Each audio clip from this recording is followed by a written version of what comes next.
school bouncing ball last week.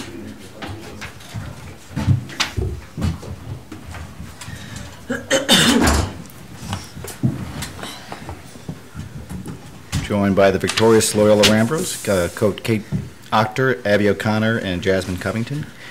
Coach Octor, if you could open with a statement about the game, and then we'll open it up for some questions for your student athletes.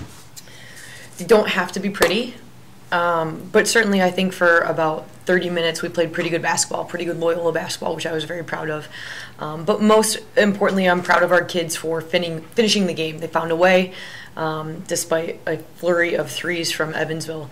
But I always feel pretty confident about it when I've got someone like Abby O'Connor to finish the game sitting on the floor for me. So proud of this group. Certainly not the defensive effort that we wanted, but we found enough offense today to take it. Thank you, Coach. Let's open it up for questions for the student athletes first. Just a question for the student athletes.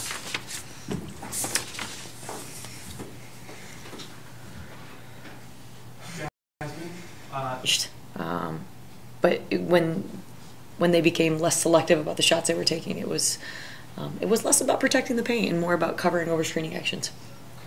How did it feel to get a few minutes out of Kat tonight? Oh man, we missed her.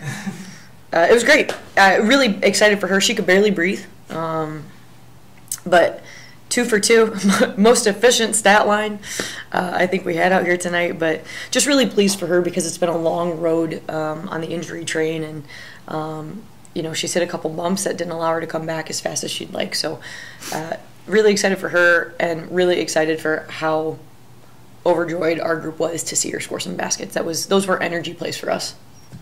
And then if you could just talk briefly a little bit about Ellie Rice's night tonight, a point and a rebound away from a double-double herself. What did you see out there for her? I think Ellie has been pretty aggressive over the last 2 weeks here, which has been important for us. I know our Valpo game on the road we didn't get the result we wanted, but I thought Ellie was really aggressive.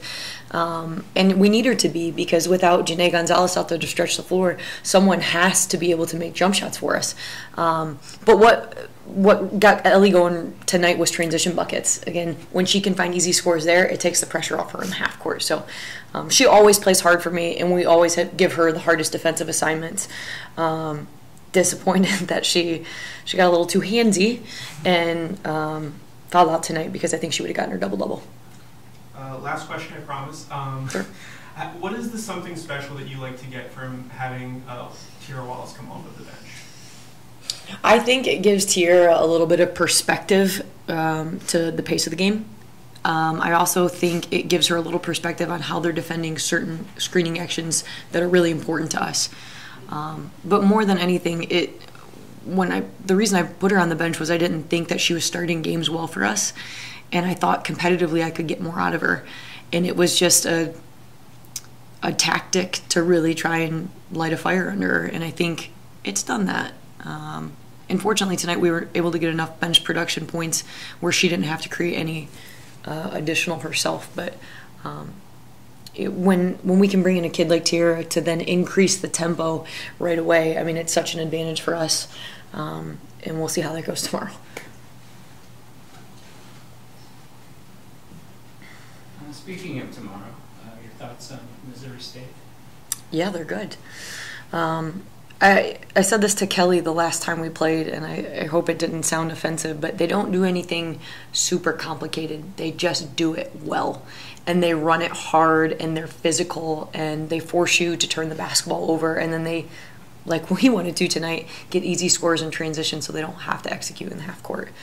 They're a really good basketball team, and I think that they're going to tend to